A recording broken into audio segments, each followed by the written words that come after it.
Martino. Le parrain de l'actualité.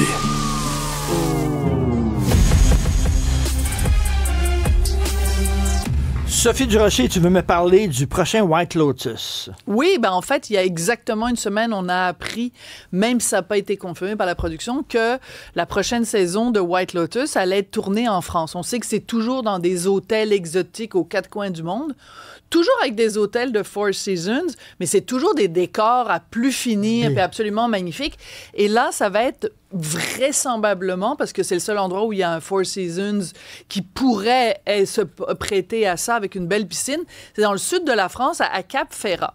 Wow. Puis là, je me suis dit, est-ce que White Lotus va faire la même chose que Emily in Paris? Je t'explique où je veux en venir. Non, mais ça, c'est dangereux pour une ville, là, parce qu'après ça sera plus vivable. Exactement. C'est exactement ça. C'est qu'à partir du moment où il y a une série qui est regardée par des millions de gens à travers la planète, il y a plein de gens qui sont des suiveux, des waiters puis des suiveux. Puis à partir du moment où on leur dit, ben, telle série a été tournée à tel endroit, eux, ils veulent aller à tel endroit juste pour faire un selfie. Ils veulent juste se photographier devant l'endroit.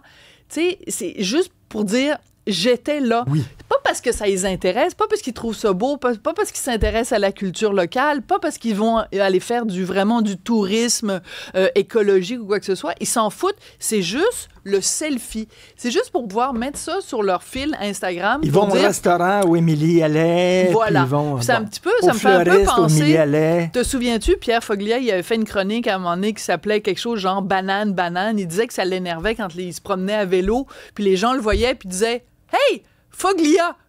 Puis là, il rentrait à la maison, puis il disait j'ai vu Foglia. Oui, mais t'as rien à dire à Foglia. Tu lui as pas parlé, c'est juste. Tu sais, on dit Foglia comme on dit, on va à l'épicerie, puis on dit ah, une banane. Oui. Fait que là, c'est juste pour dire ah, tiens, White Lotus a été tourné ici. Oui, mais qu'est-ce que ça me dit sur toi? C'est des voyages niaiseux. Cet été, toi et moi, on est allés à Paris, comme on va chaque année, parce que j'ai de la famille là-bas. Puis il y a un café qu'on aime beaucoup à Paris, c'est le Café de Flore, dans le 6e arrondissement. Et là, c'est devenu juste un endroit où il n'y a plus un seul Français. Il y a pas un seul Parisien. Il y a que des touristes, beaucoup de touristes asiatiques, mais que des touristes. Beaucoup de femmes. Qui prennent en selfie, puis qui mangent, qui commencent que... Émilie mange la même chose qu'Émilie, parce qu'à un moment donné, elle est allée dans ce café-là, puis elle a pris genre un croissant avec du chocolat au lait puis de la crème fouettée. Et le nombre de fois où on voyait des femmes qui commandaient donc un croissant, un chocolat au lait, une crème fouettée, là, elles faisaient des photos d'elles, puis elles se filmaient. Avec le duck face, avec le duck face. Là, je me disais, elles vont le manger, le tabarnouche de croissant. Elles vont le boire, le chocolat. Elles viennent pas là pour boire un café, pour un chocolat chaud. Elles viennent pas là pour manger un croissant. Elles viennent là pour se photographier et se filmer en faisant le même geste que quelqu'un qu'ils ont vu à la télé. Alors, j'ai une super mauvaise nouvelle. Là, comme les hôtels qui disent hey, ça va être bon, ça va faire de la publicité pour nous. On va participer à une émission comme ça. Après ça, ils se retrouvent là où les gens qui étaient prêts à aller à cet hôtel-là ne veulent plus y aller. Parce que c'est rempli de monde qui passe par là, rien pour se faire photographier. Rien pour se faire photographier. Puis j'ai une super mauvaise nouvelle pour toi, Richard. Ouais. Parce que je sais que après la France, un pays que t'aimes beaucoup, c'est l'Italie. Je vais te montrer 2 photos qui vont te crever le cœur. C'est que là, on apprend la prochaine saison d'Emily in Paris, elle va se promener en Italie. Elle est à Rome, puis regarde, elle est photographiée. C'est le bâtiment mussolinien. De l'Ur, là. UHR, que j'adore. À Rome, qui est un endroit, l'architecture, Richard adore cet endroit-là. Mais c'est niqué, mon gars. C'est fini. Parce que là, quand Emily in Paris va être là la prochaine saison, ça commence le 18 décembre, mais ça va être foutu. Là. Tout le monde va aller se faire photographier devant cet endroit-là. Je me suis fait photographier devant cet endroit-là. Pourquoi, moi, quand je le fais, c'est correct, mais quand les autres le font, ça fait chier. Parce que toi, quand tu mets sur Parce que toi, quand tu te fais photographier devant le Ur à Rome, tu n'as pas 1400 personnes, 1 400 000 personnes qui te suivent sur Instagram. Tout le monde s'en fout. Il y a juste toi puis une notice qui regarde les photos. Mais quand même, les autres sont des touristes, mais pas nous. Exactement. Ben oui, on est des touristes, nous autres aussi, Christine. Mais, alors, j'en ai une autre à te montrer. Elle est aussi, on la voit à Venise, Emily in Paris, donc Emily à Venise. Puis je me suis dit, Richard, heureusement qu'elle va à Venise. Parce que s'il y a un endroit sur Terre qui souffre de sous-tourisme, c'est une petite ville où il n'y a pas grand monde. Enfin, Émilie va réussir à mettre cette ville-là sur la map parce que, tu comprends, il n'y a pas grand monde, puis ça va être bon pour l'économie de Venise parce qu'il n'y a pas tant de touristes que ça qui vont là. Tu sais, il y a personne qui va se marier à Venise puis qui engage des gros bateaux puis tout ça. Non, mais écoute, elle va être à Venise, donc dans la prochaine saison. Déjà que c'était l'enfer, Venise. Déjà qu'avec l'autre Bezos qui est allé se marier là puis qui a complètement niqué la ville. Mais elle, en plus, ça va être l'enfer. À Québec, il y avait une série coréenne qui était tournée à Québec. Absolument. La Porte Rouge. La Porte Rouge. Mais ça a été super bon pour le tourisme. Ça débarquait par autobus, puis les bateaux de croisière, puis tout ça qui allait se faire prendre en selfie devant la Porte Rouge. Et qu'est-ce qu'ils faisaient exactement? Ils allaient prendre en photo devant la Porte Rouge, puis il y avait des tours qui étaient organisés. Mais est-ce que vraiment les gens qui venaient, ils venaient juste retrouver l'affaire de la série télé? Attends une minute. Si je m'en vais à New York, puis il y a un tour, là, le parrain, OK? Oui.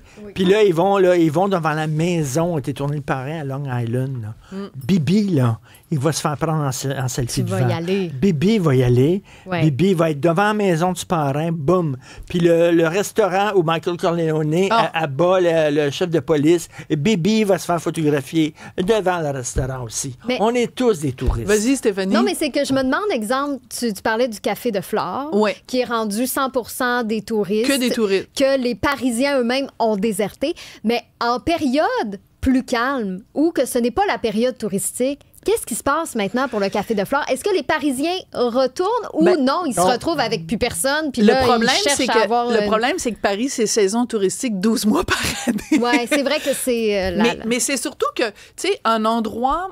C'est pas juste une table, des chaises, puis un mur, puis de la brique. C'est une âme, c'est une atmosphère. Ouais. Si l'atmosphère, c'est il y a beaucoup de Parisiens, puis mettons 50% de Parisiens, 50% de touristes, puis que tout le monde cohabite, ben là, les touristes, ils viennent, puis ils disent « Ah, as-tu vu, il y a des vrais Parisiens, tu sais, puis ils sont là, puis ils parlent français, puis tout ça. » Si t'arrives au Flore, puis que tout le monde parle chinois, japonais, italien, espagnol, puis qu'il n'y a plus une personne qui parle français, ben, c'est plus un café parisien, c'est, je sais pas, c'est comme un décor de c'est un décor de théâtre, un décor de cinéma. C'est un couteau à double tranchant. C'est bien beau la publicité qu'on a eue dans l'émission Emily Paris, mais peut-être qu'ils regrettent d'avoir perdu cette essence-là. Sûrement. On parlait à des serveurs, puis ils nous regardaient en disant c'est rendu plate en maudit où on travaille, parce qu'avant, c'était des gens d'ici qui étaient là. Mais tu sais, s'il y avait un tour dans le New Jersey, les Sopranos, puis tu le ferais te faire photographier devant le Bada Bing, qui était le batteur plus des Sopranos de Bada Bing, je serais allé en tabarnouche devant le Bada Bing. Ouais, je pense que tu ne serais pas resté devant. Je serais peut-être rentré dans le Bada Bing. Merci beaucoup, Sophie Durocher. Ça coûtait combien les dents dans le temps? Alors, Fred, viens. Non, mais moi, ce que j'adore, c'est après Emily in Paris, ça va être Richard au New Jersey. Ça va être excellent, cette série-là. Je vais te parler de l'Albanie. En Albanie, ils ont géré leur problème de corruption en nominant, mesdames et messieurs, un ministre généré par l'intelligence artificielle. Oui, absolument. C'est le premier ministre albanais, là, Edi Rama, qui a annoncé la nomination d'un ministre généré par l'IA qui sera chargé des marchés publics. Alors, le ministre en tant que tel s'appelle Diela, qui veut dire soleil en albanais. Puis, apparemment, c'est pour le ministre va évaluer les appels d'offres et aura le droit de recruter des talents dans le monde entier. Moi, je me dis, je suis un peu sceptique par rapport à cette nouvelle-là. On verra où ça va. Mais tu sais, en me disant, c'est sûr qu'il va y avoir des gens derrière l'IA, là. C'est pas comme si tu peux faire inventer quelqu'un. Bon week-end!